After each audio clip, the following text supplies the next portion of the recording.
पश्चिम बंगाल के जलपाईगुड़ी में बड़ा हादसा। विसर्जन के दौरान पानी में डूबने से 4 महिला सहित 8 लोगों की मौत। माल नदी में अचानक आए फ्लैश फ्लड में बहे 50 से ज्यादा लोग। विसर्जन के दौरान 100 से अधिक लोग थे नदी में मौजूद। एनडीआरएफ, एसडीआरएफ और पुलिस की टीम रेस्क्यू ऑपरेशन में जुटी। अब तक 50 लोगों का किया गया रेस्क्यू।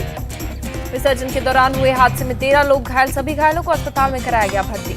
पुलिस के मुताबिक 40 से ज्यादा लोगों के लापता होने की आशंका। रेस्क्यू टीम लापता लोगों की तलाश में जुटी। पुलिस प्रशासन के मुताबिक बढ़ सकती है मृतकों की संख्या। पानी के तेज बहाव की वजह से रेस्क्यू ऑपरेशन में हो रही है परेशानी। जिला प्रशासन ने नदी का जलस्तर बढ़ने को लेकर किया था अनाउंसमेंट, लेकिन पानी के तेज बहाव ने लोगों को संभलने का नहीं दिया मौका। जलपाईगुड़ी हादसे पर पीएम मोदी ने जताया दुख। ट्वीट कर हादसे में अपनों को खोने वालों के प्रति जताई संवेदना।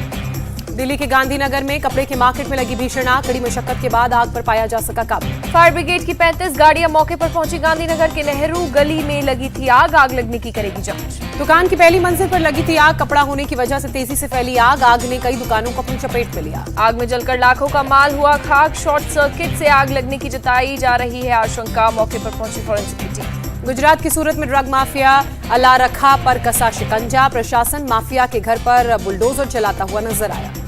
पुलिस ने अला रखा को सूरत के होटल से 7,82,000 के एमडी ड्रग के साथ किया था गिरफ्तार। ड्रग बेचने के मामले में 38 बार जा चुका है जेल। मध्य प्रदेश के जबलपुर में बदमाशों ने 2 महिलाओं पर संदिग्ध स्प्रे किया। घटना में दोनों महिलाएं झुलसी। दोनों महिलाओं को अस्पताल में कराया गया भर्ती। पुलिस ने एसिड अटैक से किया इनकार। जबलपुर में हुई घटना को लेकर हिंदू संगठनों के कार्यकर्ताओं ने हंगामा किया। कोतवाली थाना पहुंचे आरोपियों की जल्द गिरफ्तारी की मांग। पुलिस ने 6 संदिग्धों को हिरासत में लिया। पकड़े गए लोगों से पुलिस कर रही है पूछताछ। मध्य प्रदेश के मंदसौर में गरबा पंडाल पर पथराव के मामले में पुलिस ने एक्शन लिया। 19 लोगों के खिलाफ केस दर्ज। आरोपियों में से 3 के घरों पर चला बुलडोजर। अवैध निर्माण को लेकर प्रशासन ने दिया घर तोड़ने का आदेश। बीकानेर चाकूबाजी मामले में पुलिस पर लग रहे हैं आरोप। हमले में शामिल 2 आरोपी अभी भी फरार। यूपी के बरेली में हरि मंदिर में शस्त्र पूजा के नाम पर जमकर फायरिंग। पुलिस ने फायरिंग करने वालों के खिलाफ दर्ज किया केस। दशहरा पर पंजाबी महासभा ने की शस्त्र पूजा। पुलिस वीडियो के आधार पर फायरिंग करने वालों की कर रही है पहचान। एसपी सिटी ने कहा होगी कड़ी कार्रवाई। मैनपुरी में संदिग्ध हालत में घर से लटका मिला युवती का शव। परिजनों ने गांव के ही युवक पर लगाया रेप के बाद हत्या का आरोप। पुलिस कर रही है मामले की जांच। गुरुग्राम के मेदांता अस्पताल में भर्ती मुलायम सिंह की हालत अभी भी चिंताजनक। डॉक्टर्स की टीम कर रही है पूर्व सीएम की निगरानी। हरियाणा के सीएम मनोहर लाल खट्टर पहुंचे मेदांता हॉस्पिटल। मुलायम सिंह यादव की तबीयत के बारे में जानकारी ली गई। राजद प्रमुख लालू प्रसाद यादव भी पहुंचे मेदांता अस्पताल। मुलायम सिंह के स्वास्थ्य का लिया जायजा। डॉक्टरों से मिलने के बाद बोले लालू यादव नेताजी के स्वास्थ्य में हो रहा है सुधार। हम उनके जल्द ठीक होने के लिए प्रार्थना करेंगे। बिहार के डेप्यूटी सीएम तेजस्वी यादव भी अस्पताल पहुंचे। तबीयत की जानकारी ली। तेजस्वी ने कहा तबीयत में हो रहा है सुधार। रिलायंस फाउंडेशन के अस्पताल को बम से उड़ाने की धमकी। कॉल करने वाले ने अंबानी परिवार का किया जिक्र। जांच में जुटी पुलिस। धमकी मामले में मुंबई पुलिस ने दर्ज किया केस। सेंटिलिया और अस्पताल की बढ़ाई गई सुरक्षा।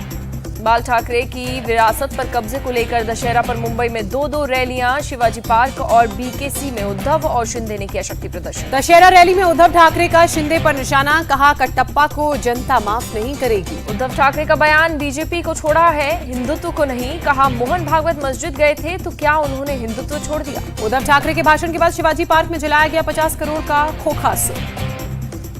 शिंदे ने कहा पिछले 2 महीने से हमें गद्दार और खोखेबाज कहा जा रहा है। इनके पास बोलने के लिए कुछ भी नहीं। एकनाथ शिंदे ने बीच मंच पर बाला साहेब ठाकरे के सम्मान में खाली रखी कुर्सी। इसी कुर्सी पर बाल ठाकरे ने अंतिम भाषण दिया था। दशहरा रैली के दौरान बाला साहेब ठाकरे के बेटे जयदेव ठाकरे पहुंचे। बीकेसी मैदान से एकनाथ शिंदे के साथ मंच पर पहुंचे। जयदेव ठाकरे ने कहा मैं किसी मकसद से नहीं आया हूं। एकनाथ शिंदे मेरा सबसे प्यारा है। जयदेव ठाकरे की पत्नी स्मिता ठाकरे भी एकनाथ शिंदे की रैली में पहुंची। कहा मैं एकनाथ शिंदे के न्योते पर आई। स्मिता ठाकरे ने कहा बाला साहेब के निधन के बाद कभी दशहरा रैली में नहीं गई। बाला साहेब के सच्चे शिव सैनिक ही उनके विचारों को आगे ले जाएंगे। उद्धव ठाकरे के भाई के बेटे निहार ठाकरे भी शिंदे की रैली में मंच पर पहुंचे। एकनाथ शिंदे ने निहार ठाकरे को किया सम्मान। शिंदे ने कहा बाला साहेब के विचार हमारे साथ। लोगों की भीड़ को दिखाते हुए कहा सबको जवाब मिल गया असली शिवसेना को। दशहरा रैली में सीएम एकनाथ शिंदे ने कहा आप मुझे सपोर्ट दीजिए, मैं फिर आपको शिवसेना का सीएम बनकर दिखाऊंगा। उद्धव गुट के उम्मीदवार का समर्थन करेगी कांग्रेस। 3 नवंबर को मुंबई में अंधेरी पूर्व विधानसभा क्षेत्र में है उपचुनाव। हिमाचल के बिलासपुर में पीएम ने एम्स का किया उद्घाटन। 3,650 करोड़ की परियोजनाओं का लोकार्पण किया। पीएम मोदी बोले, अब लटकाने भटकाने अटकाने का वक्त गया। जिस परियोजना का शिलान्यास करते हैं उसका लोकार्पण भी करते हैं। पीएम मोदी ने कहा, बिलासपुर को शिक्षा और स्वास्थ्य का मिला डबल ऑफर। आपके वोट की ताकत से डबल इंजन सरकार ने किया विकास। जम्मू कश्मीर में चुनाव को लेकर गृह मंत्री अमित शाह का दावा, वोटर लिस्ट तैयार होते ही पूरी पारदर्शिता के साथ होंगे चुनाव। बारामूला रैली में अमित शाह का विपक्षियों पर वार, कहा कश्मीर में अब हुई लोकतंत्र की बहाली। गुपकार गठबंधन पर शाह का अटैक, कहा गुपकार मॉडल में आतंक की बात, युवाओं के लिए पत्थर, जबकि मोदी मॉडल में विकास की बात। जम्मू कश्मीर के सुरक्षा हालात पर हुई समीक्षा बैठक। राजभवन में गृह मंत्री अमित शाह और एलजी ने की मीटिंग। शहीद एसपीओ मुदासिर शेख के घर वालों से मिले गृह मंत्री अमित शाह। जैश के 3 आतंकवादियों से लड़ते हुए शहीद हुए थे मुदासिर शेख। नागपुर में मोहन भागवत ने कहा, अल्पसंख्यकों को कोई खतरा नहीं, संगठित हिंदू से ना कभी किसी को खतरा हुआ और ना ही कभी होगा। असदुद्दीन ओवैसी का पलटवार, दशहरा मोहन भागवत के लिए हेट स्पीच का दिन। ओवैसी ने पूछा, अगर हिंदू और मुसलमानों का डीएनए एक तो संतुलन कहां? सोनिया गांधी मांड्या में राहुल गांधी की पदयात्रा में हुई शामिल, भारत जोड़ो यात्रा में हिस्सा लिया। स्वास्थ्य को लेकर सोनिया गांधी काफी समय से पार्टी के लिए नहीं कर रही हैं प्रचार, लंबे समय बाद पार्टी के सार्वजनिक कार्यक्रम में हुई शामिल। बिहार में निकाय चुनाव रद्द करने के पटना हाईकोर्ट के फैसले के बाद सियासत तेज, जेडीयू ने बीजेपी पर लगाया भ्रम फैलाने का आरोप। नगर निगम चुनाव पर पटना हाईकोर्ट के फैसले के बाद बीजेपी का नीतीश सरकार पर हमला। रविशंकर प्रसाद ने कहा, गैरकानूनी रूप से काम करती है बिहार सरकार। राष्ट्रीय राजनीति में एंट्री के लिए तेलंगाना के मुख्यमंत्री केसीआर का बड़ा फैसला, भारतीय राष्ट्रीय समिति के नाम से जानी जाएगी तेलंगाना राष्ट्र समिति। तेलंगाना सीएम ने दशहरा पर लॉन्च की नेशनल पार्टी, तेलंगाना राष्ट्र समिति का नाम बदलकर भारत राष्ट्र समिति किया। पार्टी के नए नाम के प्रस्ताव को चुनाव आयोग को भेजेंगे केसीआर, पंजीकृत होने के बाद दूसरे राज्यों में चुनाव लड़ने की तैयारी। पीडीपी चीफ महबूबा मुफ्ती ने खुद को घर में नजरबंद होने का लगाया आरोप। श्रीनगर पुलिस ने आरोप को किया खारिज, कहा वो यात्रा करने के लिए आजाद। महबूबा मुफ्ती ने कहा, गृह मंत्री के दिल्ली लौटते ही मुझे घर से निकलने की दी इजाजत। उत्तरकाशी में हुए हिमस्खलन के बाद 15 लोगों को रेस्क्यू कर बेस कैंप लाया गया। उत्तराखंड हिमस्खलन में फंसे लोगों की मदद के लिए रेस्क्यू ऑपरेशन जारी, इंजीनियर फोर्स के हेलीकॉप्टर तैनात। म्यांमार में फर्जी नौकरी रैकेट में फंसे 45 भारतीयों को छुड़ाया गया, विदेश मंत्रालय ने दी जानकारी। कैरोलिन मॉर्टन मेल्डन और बैरी शार्पलेस को मिला केमिस्ट्री का नोबेल पुरस्कार। पूरी तरह बदल जाएगा आईआईटी का सिलेबस, आईआईटी दिल्ली डायरेक्टर का बड़ा ऐलान। पुणे डिफेंस एक्सपो 2022 की शुरुआत, डीआरडीओ के साथ मिलकर एक प्राइवेट डिफेंस मैन्युफैक्चरर ने बनाया मानव रहित बोट, एक्सपो में की गई टेस्टिंग।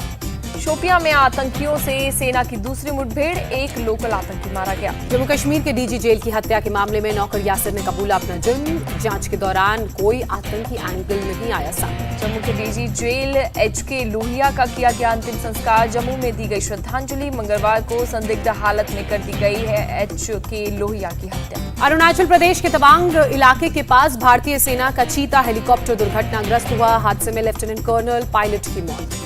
पुणे में वरुण नाम का अत्याधुनिक ड्रोन तैयार, ड्रोन में बैठकर उड़ सकता है इंसान। स्टार्टअप सागर डिफेंस इंजीनियरिंग ने 4 साल में तैयार किया ड्रोन, जल्द ही भारतीय नौसेना में होगा शामिल। दिल्ली के खजूरी खास थाना इलाके में पीएफआई से जुड़े 2 लोगों पर पुलिस ने लगाया यूएपीए एक्ट, दोनों आरोपी गिरफ्तार। डीआरआई ने 11.5 करोड़ से ज्यादा की कीमत का 23 किलो सोना जब्त किया, नॉर्थ ईस्ट बॉर्डर से की गई थी तस्करी। कस्टम विभाग ने कोची एयरपोर्ट से 3 किलोग्राम से ज्यादा का सोना जब्त किया। पंजाब की मोहाली में टंकी पर चढ़ी 2 महिला टीचर्स, नौकरी की मांग को लेकर अड़ी रही। डीआरडीओ ने पुणे में 3 मानव रहित नाव का किया परीक्षण, 2022 डिफेंस एक्सपो में होगा शामिल। राष्ट्रीय डॉल्फिन दिवस के मौके पर उत्तर प्रदेश के मुख्यमंत्री योगी आदित्यनाथ ने शहीद अशफाकुल्ला जू का दौरा किया। सीएम योगी ने गोरखपुर के जू में तेंदुए के शावक को पिलाया दूध, गोद में लेकर दवा भी पिलाई। सीएम योगी ने सफेद बाघिन की तस्वीर ट्वीट कर लिखा, अथाह शक्ति और अद्वितीय सौंदर्य का संयोजन। उत्तराखंड के पौड़ी गढ़वाल में खाई में बस गिरने से 32 लोगों की मौत, 18 लोग घायल, एसडीआरएफ का रेस्क्यू काम पूरा। बस दुर्घटना में घायलों और उनके परिवार वालों से मिलने कोटद्वार के बेस अस्पताल पहुंचे मुख्यमंत्री पुष्कर सिंह धामी। चेन्नई के एसआईएमएस हॉस्पिटल में रोबोटिक सर्जिकल सिस्टम की शुरुआत, तमिलनाडु के हेल्थ मिनिस्टर रहे मौजूद। उत्तर प्रदेश के मुरादाबाद से साइबर गैंग के 2 लोग गिरफ्तार, ई चालान के साथ करते थे हेराफेरी। गिरोह से जुड़े 3 लोग फरार, कोर्ट और ट्रैफिक पुलिस की आईडी हैक करते थे ई चालान का। पुलिस ने इनके पास से लैपटॉप, कंप्यूटर, एलसीडी सहित 13 चीजें जब्त की। अब तक ई चालान सिस्टम में 15 लाख रुपए की कर चुके हैं हेराफेरी। मुंबई के कुर्ला इलाके में नाले में मिली महिला की डेड बॉडी, पुलिस जांच में जुटी।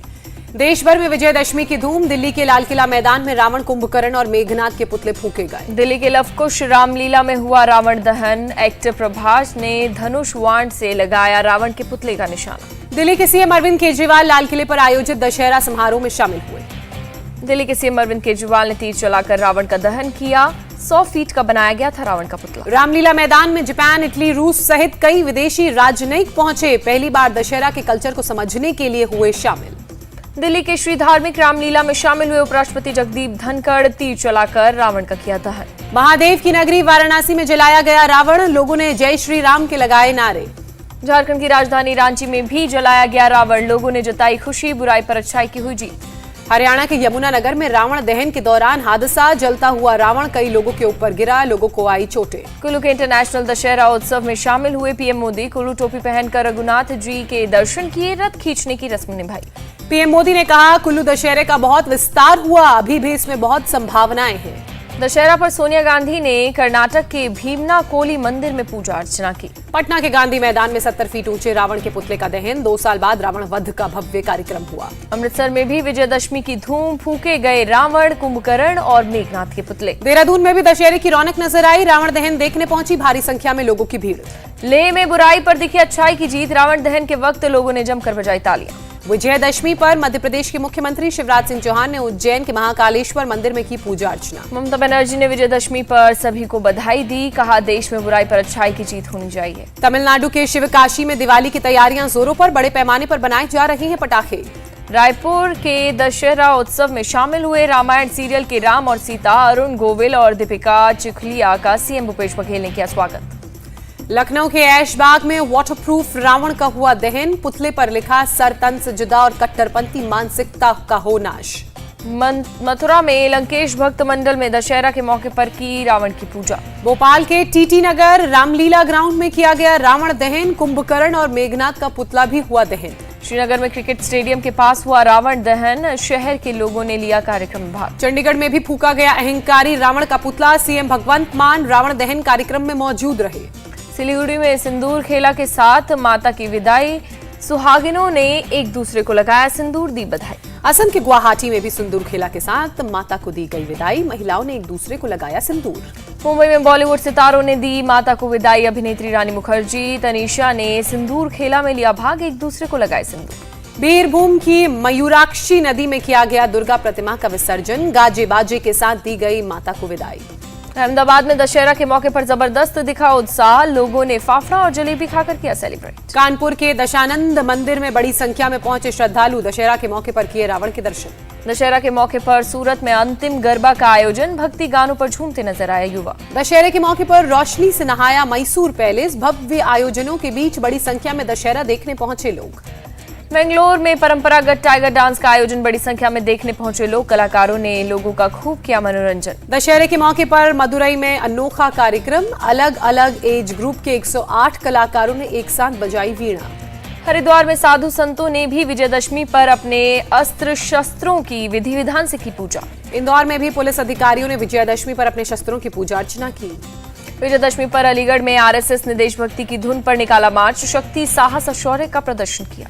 अजमेर के नसीराबाद में दुर्गा विसर्जन के दौरान 6 लोग डूबे, 5 की मौत, 1 को अस्पताल में भर्ती कराया गया। गुवाहाटी में दुर्गा विसर्जन से पहले मां दुर्गा को दी गई सलामी। महिलाओं ने जमकर किया डांस। लखनऊ में भारी बारिश की वजह से दुर्गा पंडाल गिरा। बाल बाल बची लोगों की जान। उदयपुर में रावण दहन पर सिंधी समाज ने मुंडन संस्कार किया। बड़े पैमाने पर लोगों ने लिया हिस्सा। कर्नाटक के मुख्यमंत्री बसवराज बोम्मई ने मैसूर में दशहरा समारोह में हिस्सा लिया। देश में 24 घंटे में कोरोना के 2468 नए केस। एक्टिव केस घटकर 33,318 हुए। दिल्ली में कोरोना के 96 नए मामले सामने आए। 24 घंटे में किसी मरीज की मौत नहीं। आईफोन के बाद एप्पल जल्द भारत में शुरू करेगा एयरपॉड्स और बीट्स का प्रोडक्शन। चीन को लगेगा झटका। रूसी राष्ट्रपति ने यूक्रेन के 4 क्षेत्रों को रूस में शामिल करने वाले कानूनों पर हस्ताक्षर किए। अंतर्राष्ट्रीय कानून को तोड़ने का हवाला दिया। यूक्रेन के राष्ट्रपति का रूस को जवाब। कहा, यूक्रेन हर तरह के अंतर्राष्ट्रीय कानूनों को मानता है, किसी के कहने से कुछ नहीं होता।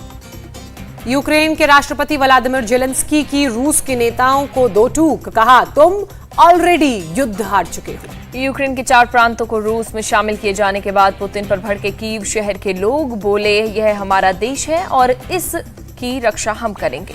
कीव की सड़कों पर लोग चहलकदमी करते नजर आए। कैमरे के सामने अलग अलग पोज देकर यूक्रेन के लिए प्यार जाहिर किया। रूस में विलय के बाद डोनेस्क प्रांत के लोग बिना किसी बाधा के बॉर्डर क्रॉस करते दिखे। कस्टम अधिकारियों ने बिना चेकिंग रूस में आने की दी अनुमति। यूक्रेन के ज़पोरिज़िया न्यूक्लियर पावर प्लांट में काम करने वालों का वीडियो आया सामने। रूसी सेना के टॉर्चर की कहानी बयान की। खार्किव के कुछ इलाकों में बोट के जरिए पहुंचाई जा रही है राहत सामग्री। रूसी सेना ने इन्हें दूसरे इलाकों से जोड़ने वाले ब्रिज को तबाह कर दिया था। T20 वर्ल्ड कप के लिए टीम इंडिया मुंबई से ऑस्ट्रेलिया के लिए हुई रवाना। 23 अक्टूबर को पाकिस्तान से होगा मुकाबला। भारत और साउथ अफ्रीका के बीच पहला वनडे मैच आज लखनऊ में दोनों टीमें होंगी आमने सामने। दोपहर 1:30 बजे से शुरू होगा मैच। भारतीय दक्षिण अफ्रीका वनडे मैच पर बारिश का साया। मौसम विभाग ने लखनऊ में बारिश की जताई संभावना। आईसीसी T20 की नई रैंकिंग में सूर्य कुमार दूसरे स्थान पर पहुंचे। पाकिस्तान के मोहम्मद रिजवान फिर से पहले स्थान पर काबिज। ICC player of the month में भारतीय खिलाड़ियों का जलवा। हरमनप्रीत कौर, स्मृति मंधाना और अक्षर पटेल हुए nominate. Mohammed Shami T20 world cup team में शामिल हो सकते हैं। द्रविड़ और रोहित ने दिए संकेत। वनडे वर्ल्ड कप 2023 में शिखर धवन का खेलना लक्ष्य। खुद को रखना चाहते हैं फिट। साउथ अफ्रीका के खिलाफ वनडे मैच में पहले बोले शिखर धवन। T20 विश्व कप के स्टैंड बाय खिलाड़ियों के लिए खुद को साबित करने का अच्छा मौका। पहले T20 मैच में ऑस्ट्रेलिया ने वेस्टइंडीज को हराया। 3 विकेट से जीत दर्ज की। महिला एशिया कप में यूएई ने दर्ज की पहली जीत। मलेशिया को 7 विकेट से हराया। Women under 17 FIFA world cup के लिए भारतीय टीम घोषित। 11 अक्टूबर को अमेरिका से होगा पहला मुकाबला। स्पेन पुर्तगाल के साथ 2030 फीफा विश्व कप की मेजबानी कर सकता है। यूक्रेन ग्रुप में हुआ शामिल। फीफा वर्ल्ड कप में जलवा बिखेरेंगी नोरा फतेही। जेनिफर लोपेज और शकीरा के क्लब में हुई शामिल। भारत के PR श्रीजेश और सविता पुनिया को सर्वश्रेष्ठ गोलकीपर का अवार्ड। इंटरनेशनल हॉकी फेडरेशन का ऐलान। भारतीय महिला table tennis team world championship से बाहर। मनिका बत्रा समेत 3 खिलाड़ी हारे। ऑस्ट्रेलिया में होने वाले राष्ट्रमंडल खेलों में शूटिंग शामिल। कुश्ती अब भी लिस्ट में नहीं। नेशनल गेम्स में कर्नाटक की स्विमर हाशिका रामचंद्र ने स्विमिंग में चौथा गोल्ड मेडल जीता। महिलाओं की 200 मीटर बटरफ्लाई में आस्था चौधरी को हराया। मुंबई में नवरात्र के आखिरी दिन काजोल और रानी मुखर्जी का सिंदूर खेला। दुर्गा पंडाल में मां की भक्ति में डूबे सितारे। पोन्नियन सेल्वम 1 का बॉक्स ऑफिस पर जलवा जारी। 300 करोड़ का आंकड़ा किया पार। दुबई में जेट पैक पर उड़ान भरकर हाई राइज बिल्डिंग में खाना देने पहुंचा डिलीवरी बॉय। Video viral. चीन के शियान में लड़की की कारनामे की अजब तस्वीर सामने आई। उल्टा लेटकर पियानो बजाया। वीडियो हुआ वायरल। गुजरात के सूरत में बिजली गुल होने पर स्कूटर की लाइट में लोगों ने किया गरबा। Video viral. रायबरेली में मूर्ति विसर्जन करने से रोकने पर दबंगों ने सुरक्षा गार्ड्स को गंगा नदी में धकेला। मौके पर मौजूद लोगों ने बचाई जान। वीडियो हुआ वायरल। MP के हरदा में रेलवे फाटक बंद होने पर ट्रैक पार करना पड़ा भारी। तेज रफ्तार ट्रेन की चपेट में आने से बुजुर्ग की मौत। Video viral. सहारनपुर में बुलडोजर पर सवार होकर रावण पहुंचा। वीडियो हुआ वायरल। मुंबई में बिना हेलमेट गाड़ी चलाने वालों को रावण ने पढ़ाया सुरक्षा का पाठ। पुलिस ने वीडियो शेयर कर लोगों से की हेलमेट पहनने की अपील। इंडिया टीवी हर वक्त हर जगह डाउनलोड करने के लिए सर्च करें India TV news Google play store या ऐप स्टोर पर।